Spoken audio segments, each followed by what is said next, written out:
Welcome to कारवा academy. और आज की क्लास में क्लास 9वीं का गणित प्रश्नावली 2.3 को हम लोग सॉल्व करेंगे। बहुत ही आसान है, लेकिन हमारे बहुत सारे बच्चों को क्या लगता है, कठिन।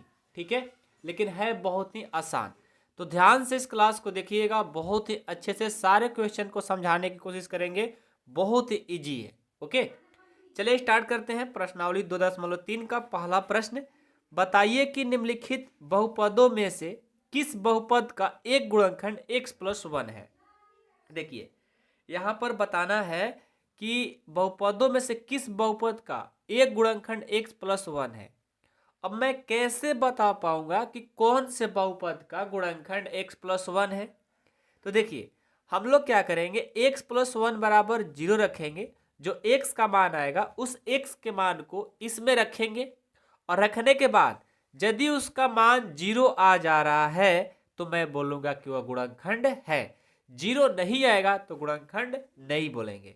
तो आइए एक प्रश्न बनाकर देखते हैं, उसके बाद पता लग जाएगा किस तरह से प्रश्न को हल करना है। ठीक है, सबसे पहले यहाँ पर सॉल्यूशन या हिंदी में आप लोग हल लिख सकते हो। ठीक है, ये तो बात आप लोगों को समझ में आ रही होगी। सबसे पहले ये जो हमारा दिया हुआ रहता है x³ + x² + x+1, इसको मैं क्या मान लूं, px। यहां लिखूंगा, माना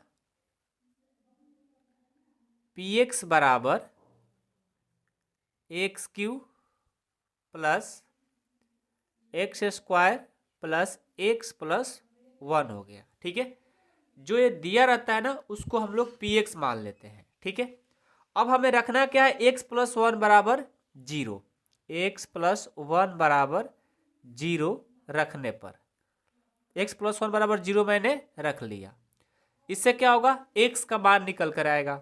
देखो, x बराबर बराबर में 0 है और ये प्लस है, बराबर में जाएगा तो माइनस हो जाएगा। यानी x का जो मान आया -1 आ गया। x का मान क्या आ गया, -1। अब इस -1 को जहां जहां x है ना रखेंगे।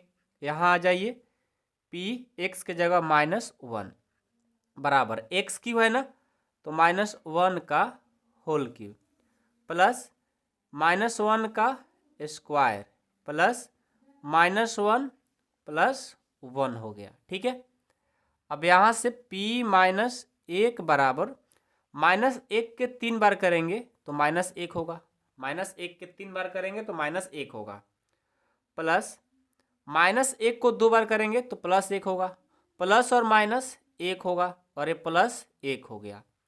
यहां से देखो, p-1 बराबर ये -1 और -1 -2 हो गया, +1 +1 +2 हो गया। यानी हमारा p-1 का जो मान आया वो क्या आ गया, 0 आ गया। क्या आ गया, 0।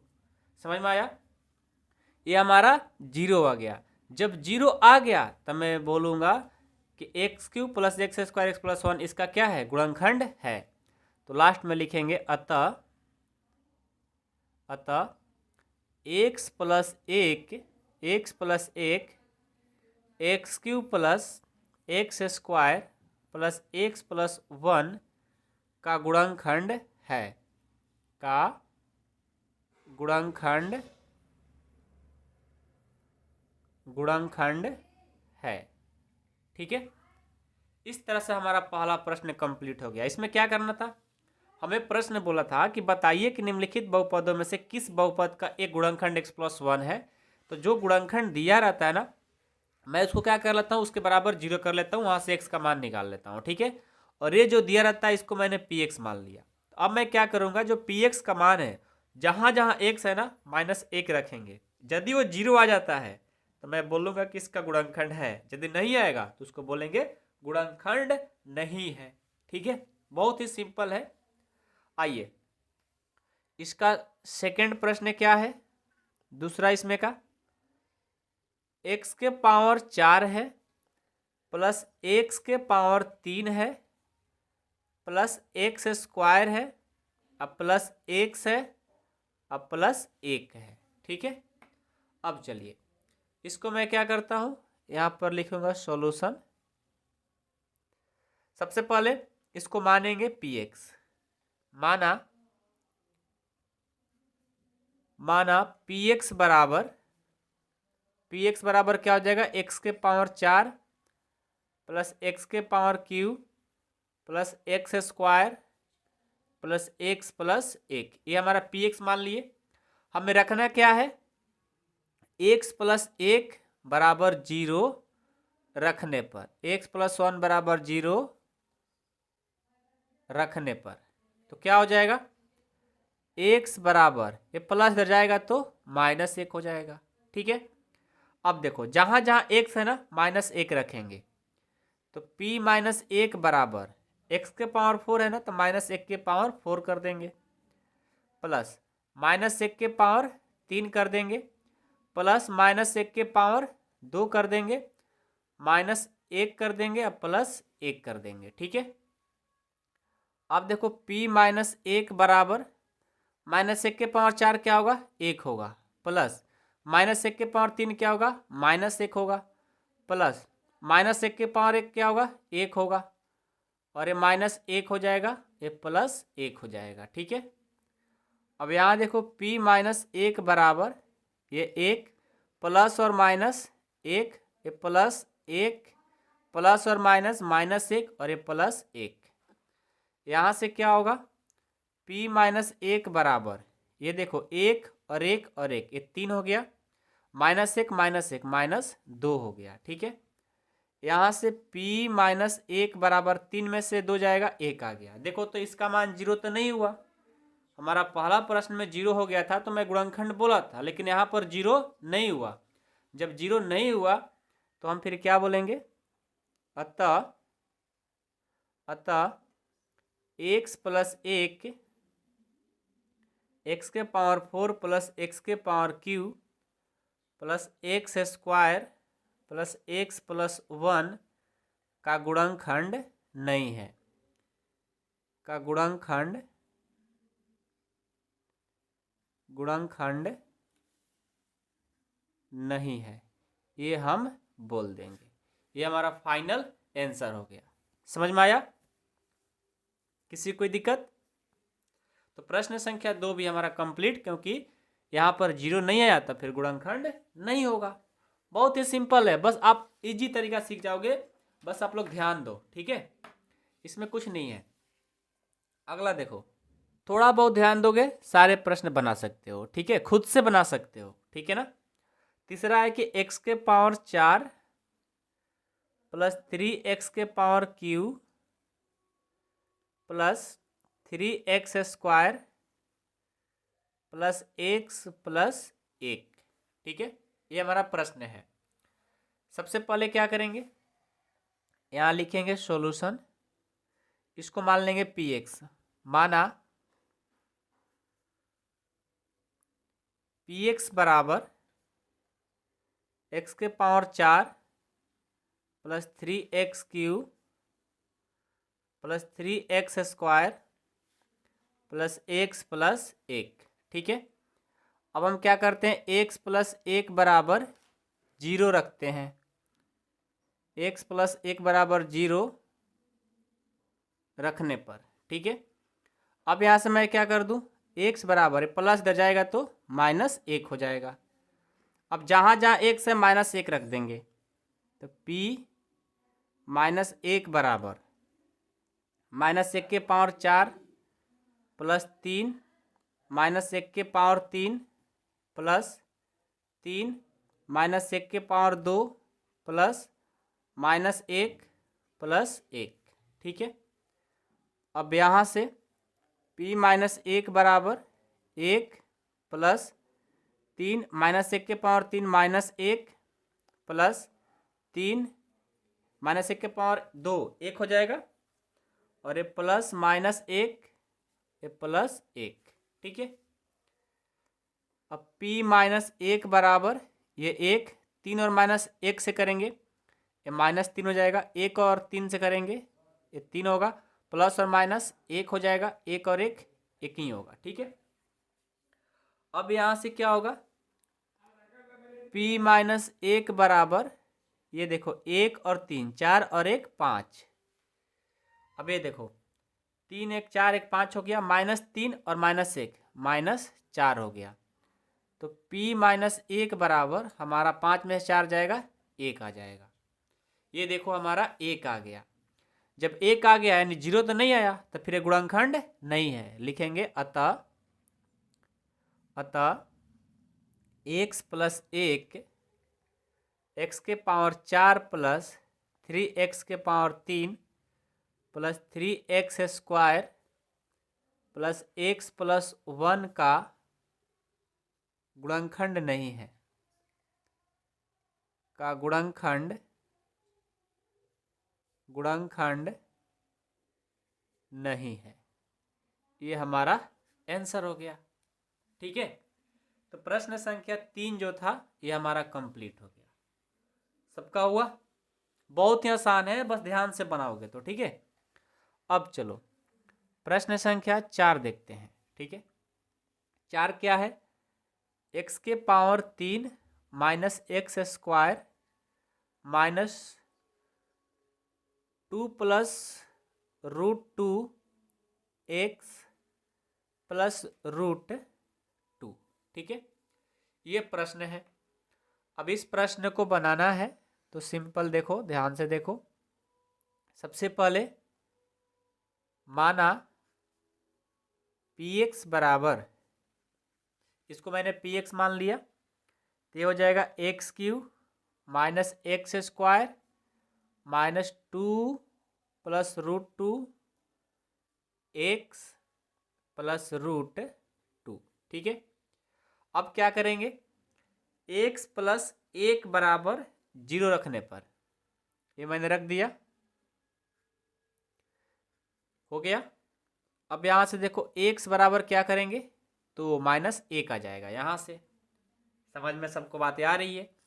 अब मैं क्या करता हूँ, जहाँ जहाँ x है ना माइनस 1 रखता हूँ, तो यहाँ से माइनस 1 के पावर 3 हो जाएगा, माइनस 1 का स्क्वायर हो जाएगा, माइनस 2 प्लस रूट 2, एक्स का मान क्या है माइनस 1 है, अब प्लस रूट 2 है। ठीक है,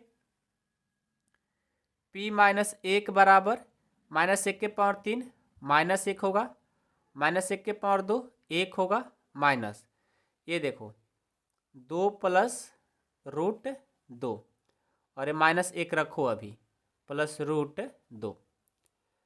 यहाँ से p माइनस 1 बराबर माइनस 1 और माइनस 1 माइनस 2 हो गया।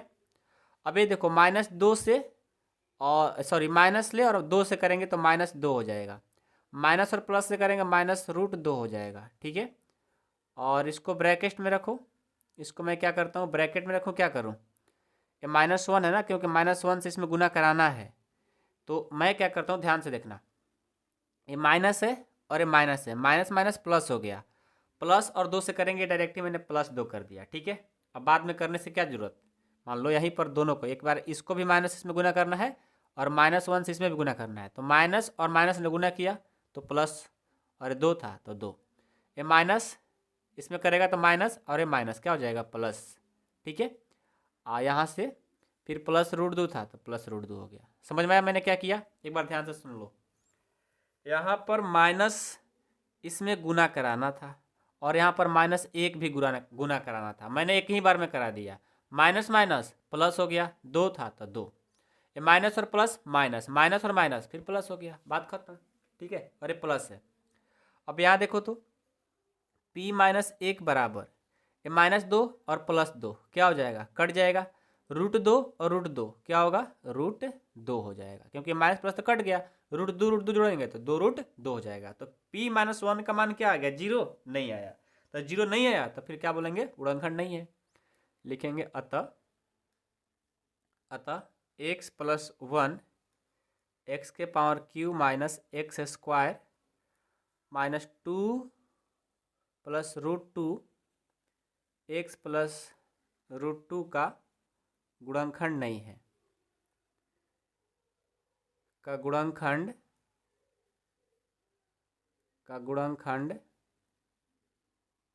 नहीं है। ये हमारा आंसर। ठीक है, आई होप कि आप लोग को ये प्रश्न संख्या 1 समझ में आ गया होगा। 1 में 4 था, चारों समझ में आ गया होगा। अब प्रश्न संख्या 2 को सॉल्व करने चलते हैं। आइए देखिए, क्वेश्चन 2 है कि गुणनखंड प्रमेय लागू करके बताइए कि निम्नलिखित स्थितियों में से प्रत्येक स्थिति में gx px का एक गुणनखंड है या नहीं।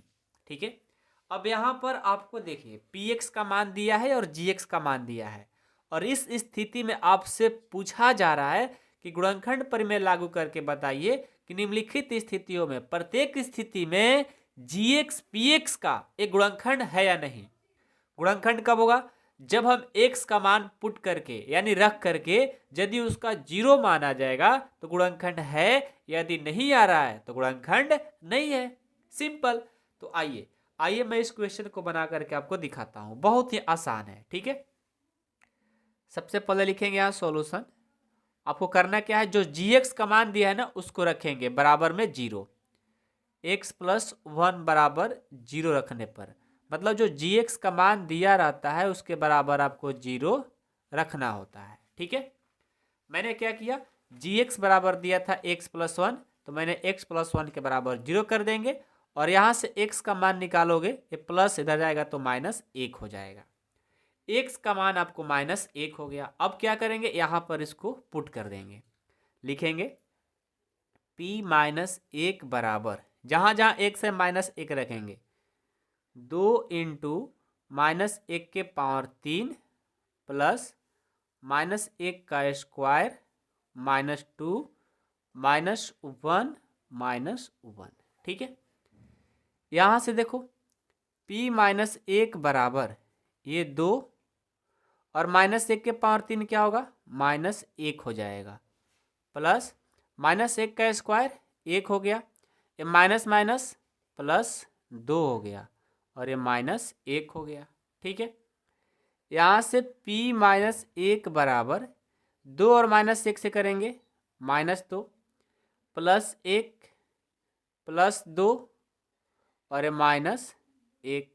ठीक है, अब यहाँ देखो p - 1 बराबर -2 और +2 कट गया, या ऐसे कर लो -2 और -1 जोड़ेंगे ये -3 होगा, +1 और +2 ये +3 होगा। तो p - 1 बराबर माइनस और प्लस ये क्या हो जाएगा, 0 हो जाएगा। क्या हो जाएगा, 0 हो जाएगा। 0 आ गया तो समझो कि ये गुणनखंड है। तो लिखेंगे अतः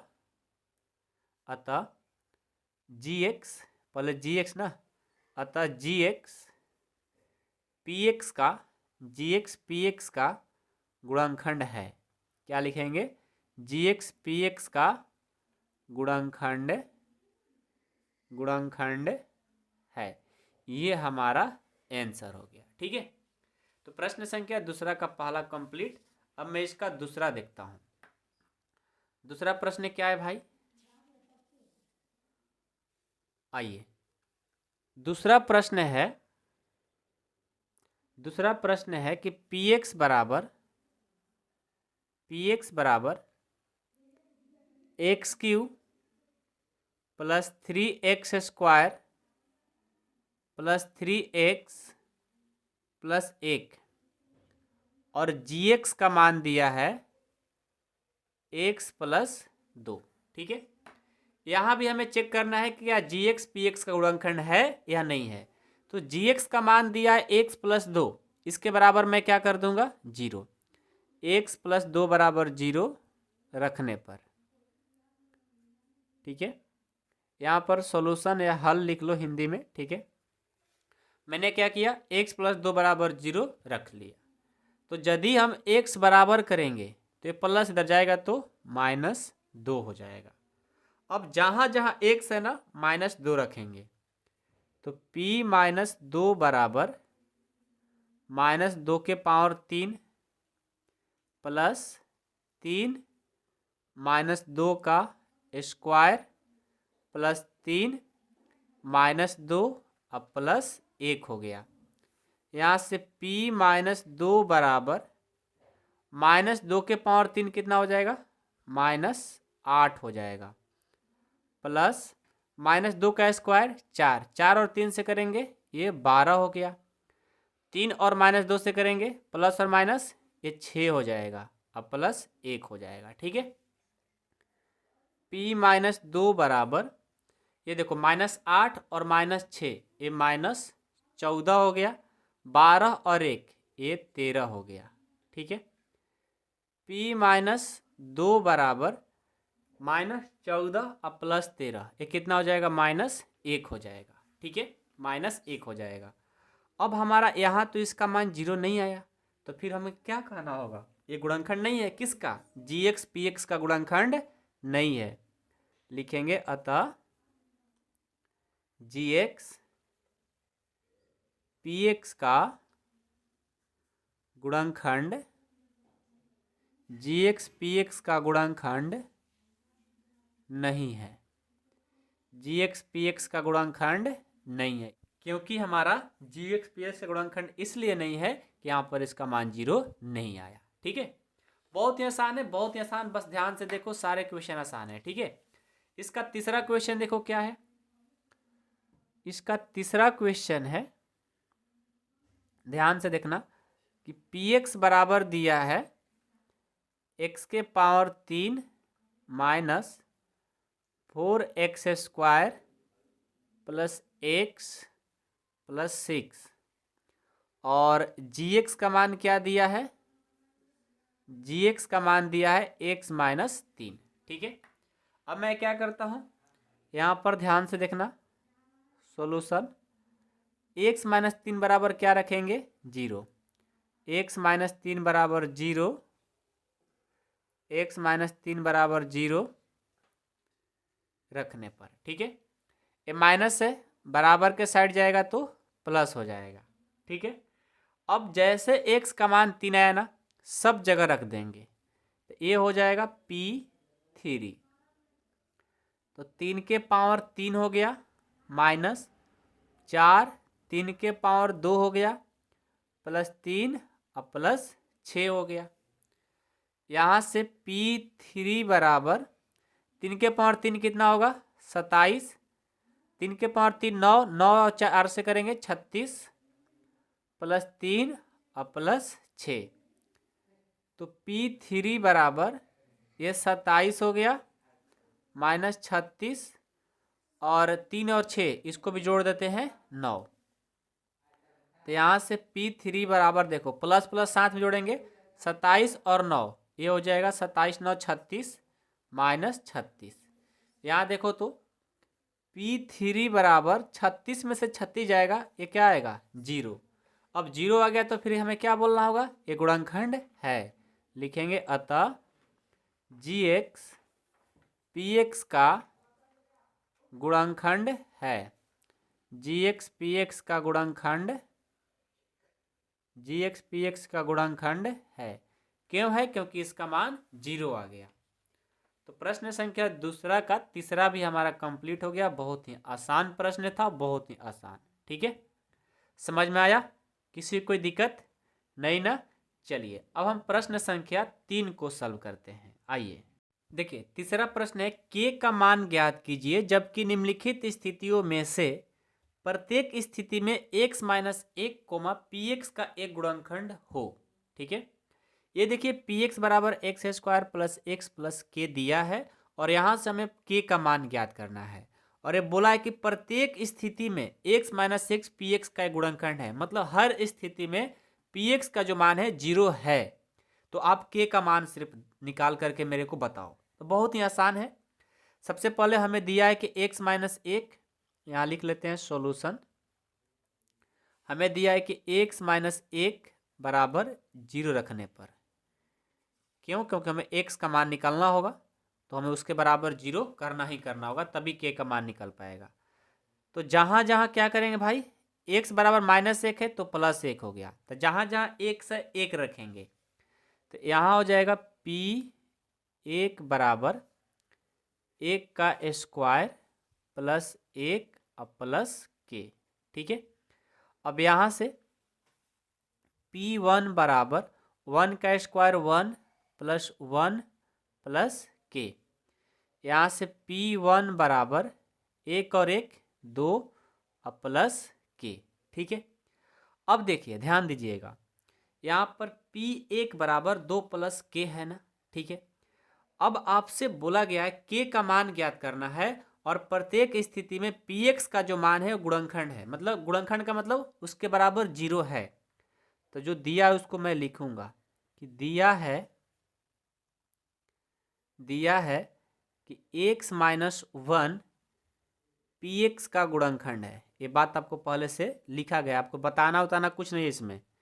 अभी तक 2 नंबर प्रश्न तक आपको गुणनखंड बताना था। इस प्रश्न में कहा है कि आपको गुणनखंड से कोई मतलब नहीं है, बल्कि मैं पहले से ही बोल दिया हूं कि गुणनखंड है, यानी P1 का जो मान है वो 0 है, ऑलरेडी पहले से क्वेश्चन में दिया है।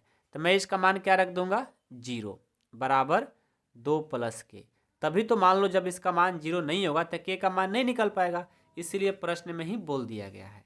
ठीक है, तो यहाँ से देखो मैं क्या करता हूँ, ये +2 है, बराबर के साइड जाएगा -2 हो जाएगा, बराबर में के। तो -2 बराबर के कहो या कह दो के बराबर -2, ये हमारा आंसर हो गया कंप्लीट। के का मान निकालने की बात कही गई थी, हमने निकाल दिया। अब इसका दूसरा प्रश्न देखो क्या है। दूसरा प्रश्न है px बराबर 2x स्क्वायर प्लस के एक्स प्लस √2 दिया है। ठीक है, यहाँ पर भी हमें के का मान निकालना होगा। बहुत ही सिंपल है, बहुत ही आसान है। ठीक है, पहले x माइनस 1 हमारा क्वेश्चन में दिया है ना, उसके बराबर 0 कर लेंगे। यहाँ पर x बराबर 1 कर लेंगे, यहाँ रखने पर लिखना जरूरी है, ठीक है ना, ताकि आपको पहचान रहे कि यहाँ पर रखा गया है। -1 के बराबर में जाएगा तो +1 हो जाएगा। अब जहाँ जहाँ x है 1 रखेंगे, बराबर 2 गुना 1 का स्क्वायर प्लस के गुना 1 और प्लस √2। यहाँ से P1 बराबर 1 का स्क्वायर 1 और 2 से करेंगे 2 प्लस के और 1 से करेंगे के और प्लस √2 हो गया। ठीक है, अब क्या करते हैं देखो, अब इसके बराबर क्या रखेंगे 0। ठीक है, क्योंकि हमें दिया है वो बात को लिखेंगे कि दिया है, क्या दिया है कि x माइनस 1 px का गुणनखंड है, px का गुणनखंड है। ठीक है, तो यहाँ से क्या हो जाएगा, P1 का मान हो जाएगा 0, क्योंकि px वही होता है ना, उसका मान हो गया 0 और बराबर में है 2 प्लस के प्लस √2। अब क्या करेंगे भाई, अब ये 0 है ना तो 0, ये प्लस इधर जाएगा तो -2, ये प्लस √2 है, इधर जाएगा तो -√2 होगा, बराबर में के। अब दोनों में माइनस कॉमन मिल रहा है ना, तो माइनस हमने कॉमन ले लिया, ये क्या बन गया, दोनों प्लस बन गया, बराबर में के। के बराबर इतना कहो या बोल दो के बराबर -2 प्लस √2 बोल दो, बात एक ही है। के का मान हमारा निकल गया। कितना सिंपल है, कितना इजी है, आप खुद देख सकते हो। ठीक है, आइए अगला प्रश्न को देखते हैं। प्रश्न संख्या इसका तीसरा प्रश्न है कि px बराबर के x square minus √2 x plus 1। ठीक है, ये हमारा प्रश्न मिला है और यहाँ से हमें क्या निकालना है, के का मान। तो सबसे पहले तो x माइनस 1 बराबर 0 है ना, तो उसके बराबर मैं कर देता हूँ 0 रखने पर, x माइनस 1 बराबर 0 रखने पर। ठीक है, अब क्या होगा, यहाँ से x बराबर 1 कर देंगे। अब जहाँ जहाँ x है 1 रखेंगे, तो k इंटू 1 का स्क्वायर माइनस √2 गुना 1 और प्लस 1। तो यहाँ से P1 बराबर हो जाएगा 1 का स्क्वायर 1 और k से करेंगे 1 के, -√2 और प्लस 1। ठीक है, कोई दिक्कत नहीं किसी को, सबको बातें समझ में आ रही है यहाँ तक, चलो बहुत बढ़िया। अब पता है आप लोग को कि इसका px क्या है, गुणनखंड पहले से दिया गया है, किसका, x माइनस 1 का। लिखेंगे दिया है कि x माइनस 1 पी एक्स का गुणनखंड है, पी एक्स का गुणनखंड है। ठीक है, तो P1 बराबर क्या हो जाएगा 0, क्योंकि पहले इसका गुणनखंड है, और k माइनस रूट 2 प्लस 1 हो गया। यहाँ 0 बीच में बराबर का साइन है तो इम्प्लाइड का साइन देना जरूरी है। ये देखो प्लस 1 है ना, इधर आएगा तो माइनस 1 हो जाएगा, ये माइनस रूट 2 है तो प्लस रूट 2 हो जाएगा, बराबर में k। अब देखो तो मैं इसको ऐसा भी कर सकता हूँ, प्लस वाला पहले लिख दिया अब माइनस वाला को बाद में। क्यों? क्योंकि इधर उधर लिखने से कोई दिक्कत नहीं है, क्योंकि प्लस जो था प्लस ही है, माइनस जो था माइनस ही है, बराबर में k। इतना बराबर k कहो या बोल दो k बराबर रूट 2 माइनस 1 बोल दो, बात एक ही है। ठीक है, आई होप कि प्रश्न संख्या 3 भी आपको समझ में आ गया होगा। अब प्रश्न संख्या इसका 4 देखते हैं। इसमें का चौथा है कि पी एक्स बराबर के x square minus 3x plus के। ठीक है, चलो इसको हल करता हूँ। सबसे पहले तो x माइनस 1 बराबर 0 रखने पर, ये हमारा ऑलरेडी क्वेश्चन में दिया गया है। अब x बराबर करेंगे तो प्लस 1 हो जाएगा। अब मैं क्या करूँगा, जहाँ जहाँ x है ना 1 रखेंगे। P1 बराबर k इंटू 1 का स्क्वायर माइनस 3 इंटू 1 अब प्लस k। ठीक है, अब क्या करते हैं, P1 बराबर 1 का स्क्वायर 1 और k से करेंगे k माइनस 3 अब प्लस k।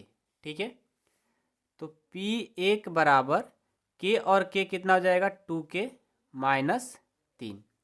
अब यहाँ क्या करेंगे, लिखेंगे दिया है कि x माइनस 1 px का गुणनखंड है, px का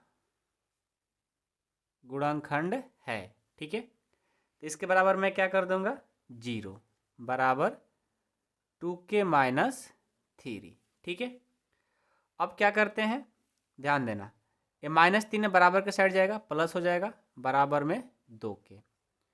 यहाँ से ध्यान देना, ये 3 का 3, k में 2 क्या कर रहा है गुना, बराबर में जाएगा तो भाग कर देगा, बराबर में k। अब यहाँ देखो 3/2 बराबर k कहो चाहे k बराबर 3/2 कहो, बात एक ही है। ये हमारा आंसर हो गया। समझ गए? तो प्रश्न संख्या तीसरा का 4 प्रश्न था, चारों कंप्लीट हो गया। अब मैं प्रश्न संख्या 4 का देखते हैं, बहुत ही मोस्ट इंपॉर्टेंट क्वेश्चन है प्रश्न संख्या 4 और 5। आइए उसको भी हल किया जाए। चलिए, प्रश्न संख्या 4 है, गुणनखंड ज्ञात कीजिए। ये देखिए, गुणनखंड आप लोग 8 क्लास में भी पढ़े होंगे, लेकिन यहाँ पर ध्यान से आप लोग को पढ़ना होगा। और इससे पहले ना मैंने एक वीडियो बनाया था स्पेशल सिर्फ गुणनखंड के लिए, आप लोग उस वीडियो को जरूर देख लेना। ठीक है, वो यूट्यूब पर भी है, आप लोग देख लीजिएगा। और यदि आप चाहते हो कि नहीं सर मेरे को अलग से बता दो, तो मैं आप लोग को अलग से बता दूंगा। ठीक है, आप बस मेरे को बता देना, मेरे को एक बार बस सूचना दे देना कि हाँ सर बना दो, मैं एक्स्ट्रा भी वीडियो बना दूंगा। ऐसे तो बहुत ही आसान है, आप ध्यान से देखो। ठीक है, थोड़ा बहुत यहाँ पर रफ में बताते हुए चलेंगे, ध्यान से देखिएगा, समझिएगा, बहुत ही इंपॉर्टेंट है ये गुणनखंड, बहुत ही इंपॉर्टेंट है। एक बार मैं फिर से बोल रहा हूँ, प्रश्न है कि 12x square minus 7x plus 1 इसका गुणनखंड करना है।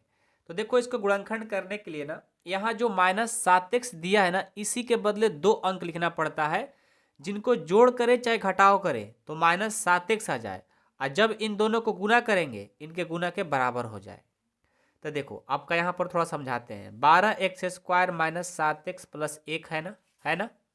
देखो इनको क्या करते हैं, ज्यों का त्यों लिखते हैं, 12x स्क्वायर। ठीक है, और यहाँ पर 2 अंक आपको लिखना होता है, जिनको जोड़ करे चाहे घटाव करे माइनस 7x आ जाए, और जब इन दोनों को गुना करें तो इन दोनों गुना के बराबर हो जाए। अब सोचो क्या है, तो मैं रख लेता हूँ माइनस 4x, मैंने क्या रखा माइनस 4x, और एक रख लिया माइनस 3x, मैंने एक रखा माइनस 4x और एक रखा माइनस 3x, दोनों को जोड़ देंगे तो माइनस 7x आ जाएगा। ये तो काम हो गया।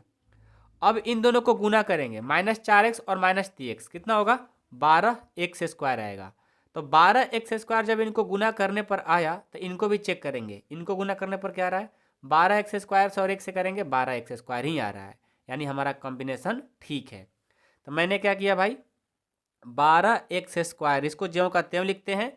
इनके बदले 2 अंक लिखना पड़ता है, जिनको जोड़ करे चाहे घटाव करे, ये वाला मतलब ये वाला आ जाना चाहिए। तो -7x लाना है, क्या रखेंगे, तो -4x और -3x हमने रख दिया, दोनों को जोड़ेंगे -7x आ जाएगा, और जब इनको गुना करेंगे इनके गुना के बराबर आ गया ना। तो बस यहाँ पर -7x के बदले ही 2 अंक लिखना पड़ता है, बाकी सब सेम लिखना पड़ता है। इनको मैंने सेम लिखा, इनके बदले मैंने 2 लिख दिया, और ये +1 है ना, तो इनको मैं +1 रख दूंगा, ठीक है। अब यहाँ ध्यान देना, अब इन दो में क्या करते हैं, कॉमन लेते हैं, दो में क्या करते हैं, कॉमन लेते हैं। तो कॉमन ले लो, तो यदि मैं इसमें से क्या कॉमन ले लूँ, 4x ले लूँ, चलो मैंने 4x कॉमन ले लिया। अब 12x² में 4x कॉमन ले लिया तो क्या बचेगा, 3x बचेगा। क्यों, क्योंकि 12x² में से 4x लेकर चला गया, तो देखो 12 में से 4 लेकर चले गए, 3 बच गया। x² में x लेकर चले गए तो 2 में से 1 ले गए तो 1 बचेगा, और यहाँ 4x तो कॉमन लेकर चले गए तो क्या बचेगा, -1 बचेगा। अब इन दोनों में कॉमन क्या है भाई, कुछ नहीं मिलता है। जब कुछ नहीं मिलता है तो आप क्या ले लो, -1 ले लो। -1 क्यों लिया भाई, क्योंकि इसमें माइनस है, इसमें नहीं है। तो जब माइनस कॉमन लेते हैं ना, तो माइनस वाला क्या बन जाता है, प्लस, और प्लस वाला माइनस। कैसे चेक कर सकते हो, जब मैं यहाँ पर -1 कॉमन लिया तो -1 और 3x ले करेंगे -3x, आ गया कि नहीं आ गया, -1 और -1 से करेंगे +1 हो जाएगा। जब गुना करके आप चेक कर लिया करो, पता चल जाएगा, ठीक है। 1-2 क्वेश्चन बनाओगे अपने आप पता लग जाएगा, ये बहुत ही आसान प्रश्न है, ठीक है। चलिए अब क्या करते हैं, अब देखो ब्रैकेट में देखो दोनों में सेम आ गया कि नहीं आ गया, आ गया तो समझो कि आपका गुणनखंड सही है। यदि अलग अलग ब्रैकेट में आया है समझो आपका गुणनखंड गलत है। हमारा दोनों जगह सेम है, बिल्कुल सही है। अब क्या करते हैं कि इन दोनों में से किसी एक को लिख लिया जाता है, तो दोनों में से किसी एक को लिख लो भाई, मैंने दोनों में से कोई एक को लिख लिया। अब बाहर जो बचा है ना उनको एक साथ लिख लो, क्या बाहर बचा है 4x, और इधर क्या बचा है -1, मैंने इसको बाहर बाहर कर दिया, हो गया आपका आंसर। यही तो गुणनखंड होता है, कितना आसान है आप खुद देख सकते हो। 1-2 प्रश्न बनाओ ना, बहुत ही आसान हो जाएगा, और इसके बाद मैं अलग से भी बहुत सारा प्रश्न कराऊंगा क्योंकि बहुत ही इंपॉर्टेंट है, ठीक है। 2x² दूसरा है, 2x² + 7x और +3 है, ठीक है। इस प्रश्न को बनाना है तो कैसे करूँगा भाई, देखो बहुत ही सिंपल है। सबसे पहले देखो यहाँ पर 2x² + 7x + 3 है ना, आपको टारगेट क्या है, इनको तो ज्यों का त्यों लिखना होता है, सबको पता है। इनके बदले 2 अंक ऐसा लिखो जिनको जोड़ और घटाव करें 7x आ जाए। तो यदि मैं 6x +x कर दूं हो जाएगा क्या, 6 और 1 7x हो जाएगा, 6x + x 7x हो जाएगा। इनको गुना करेंगे 6x² आएगा, तो इनको भी गुना करके देखो ना 6x² ही आ गया, यानी कॉम्बिनेशन बन जा रहा है। और लास्ट में बच गया +3 तो मैंने लिख दिया। अब यहाँ पर देखो दोनों में कॉमन लेंगे, दोनों में कॉमन क्या होगा, 2x दोनों में मिल जाएगा, मैंने ले लिया। अब 2x इसमें से कॉमन लेकर चले गए ना, यहाँ पर क्या बचा होगा x, क्योंकि 2x तो मैंने पहले लेकर चला गया, तो एक x बचा होगा, 2 तो पहले चले ही गया है। अब 6x में से 2x लेकर चले गए तो क्या बचा होगा 3। अब यहाँ देखो x + 3 में कुछ नहीं मिल रहा है तो +1 आप ले सकते हो, एक सब में कॉमन मिलता है तो ज्यों का त्यों ही लिख लेंगे x + 3। अब इतना करने के बाद हम ब्रैकेट का काम चेक करेंगे, दोनों बराबर है तो मेरा गुणनखंड सही है। तो दोनों में से किसी एक को लिख लेते हैं ब्रैकेट वाला में से, तो x + 3 मैंने लिख दिया। अब जो बाहर बच गया ना उसको एक साथ, तो 2x + 1 हो गया, ये देखो बन गया। कितना आसान है, सारे आसान है ध्यान से बनाओगे तो, ठीक है। तीसरा देखो 6x² + 5x - 6 है, ठीक है। अब आइए इनको मैं बनाता हूँ, बहुत ही आसान है। सबसे पहले क्या करेंगे, 6x² को ज्यों का त्यों लिखेंगे, ठीक है। अब 5x के बदले 2 अंक लिखना है ना, क्या रख दें कि जिनको जोड़ घटाव करें तो 5x आ जाए और इनको गुना करने पर उतना आ जाए। तो यदि मैं 9x में से 4x को हटा देंगे, 4x को घटा देंगे तो 5x आएगा, बिल्कुल आएगा। अब इनको गुना करेंगे, 9 चौका 36 और 6 और 6 से करेंगे 36, बराबर आ गया ना। मैंने देखो ये रख दिया था -6।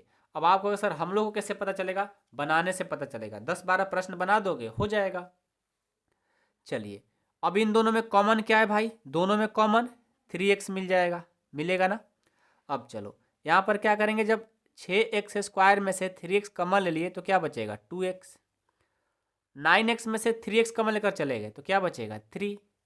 अब इन दोनों में कॉमन क्या मिलेगा, इन दोनों में -2 मिल जाएगा तो यहाँ पर क्या बचेगा 2x। अब माइनस कॉमन लेकर चलेंगे 2 तो +3 हमारा बचेगा। ब्रैकेट देखो दोनों का सेम आ गया ना, गुणनखंड सही है।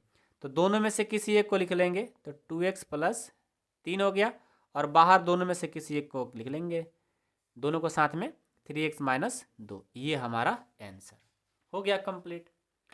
लास्ट 4 नंबर देखो, 4 नंबर क्या है, 3x² - x - 4 है, ठीक है। अब इस प्रश्न को मैं बनाता हूं, ध्यान से देखना। 3x², यहाँ पर 2 ऐसा अंक लिखना है जिनको जोड़ घटाव करे तो -x आ जाए और गुना करने पर इनके बराबर आ जाए। तो यदि मैं -4x में से +3x को घटा दूं, देखो तो -4x में से 3x जाएगा, -x आएगा, और गुना करेंगे 4 3 12 के बराबर आ जाएगा, -4 लास्ट में लिख दिया। कितना सिंपल है, आप खुद सोच सकते हो। दोनों में कॉमन क्या मिलेगा x, तो यहाँ पर क्या बचेगा 3x, यहाँ से x लेकर चले गए तो -4, यहाँ पर कुछ नहीं मिल रहा है तो +1 ले लो तो बचेगा 3x - 4। और दोनों का ब्रैकेट सेम है ना, दोनों में से किसी एक को लिख लो 3x - 4, और बाहर सबको लिख लो x, और एक बच गया ना x + 1। यही हमारा क्या हो गया गुणनखंड। अब मैं आप लोग के लिए एक बात बताता हूँ, जिनको ये प्रश्न समझ में नहीं आया होगा, मैं उसके लिए एक गुणनखंड का स्पेशल वीडियो बनाया हूँ यूट्यूब पर, ठीक है। जाइएगा वहाँ से देखिएगा, प्ले लिस्ट में बहुपद का भाग और गुणनखंड कैसे बनाते हैं उनके लिए मैं आप लोग के लिए ही स्पेशल एक वीडियो बना रखा है। जाइए और उस प्रश्न को पक्का देखिएगा, बहुत ही इंपॉर्टेंट है। यदि उस वीडियो को आप लोग देख ले तो बिल्कुल बेसिक से बताए हैं, बहुत ही अच्छे समझ में आ जाएगा। अब बात रही 2.3 का प्रश्न संख्या 5, तो वो हमारे ऐप पर ऑलरेडी बना दिए हैं, जाकर वहाँ से आप पढ़ सकते हैं, देख सकते हैं। जल्दी जाइए, ठीक है। ऐप पर पढ़ने के लिए देखो, ऐप पर क्या होता है, क्लास आगे रहती है, ठीक है ना। मैं यूट्यूब पर तो आप लोगों को पढ़ा ही रहा हूँ, लेकिन यूट्यूब पर मतलब एक शेड्यूल नहीं है, लेकिन ऐप पर एक शेड्यूल की तरह पढ़ाया जाता है। पूरा 100% आपको कोर्स कंप्लीट कराने के लिए मात्र 499 रुपये मैं ले रहा हूँ, ठीक है। 499 पूरा कंप्लीट कोर्स, ऑल सब्जेक्ट, एक सब्जेक्ट नहीं, ऑल सब्जेक्ट, और 1 साल के लिए, 1 साल के लिए मात्र 499 रुपये।